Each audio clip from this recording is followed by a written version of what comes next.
ngất ngây mê say lòng người, quên đi hết âu lo cuộc đời. Vì chẳng đổi thay ngay tại đây, sữa trên tay khui luôn và ngay, ngon quá ngon chẳng thể quên tên, beta bê là beta gen.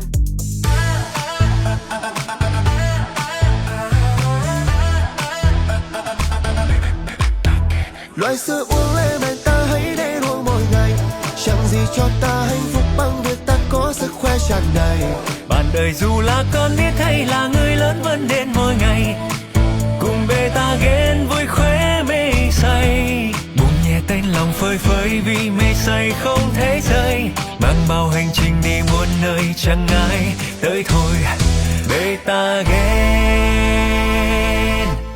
beta mê là beta gen.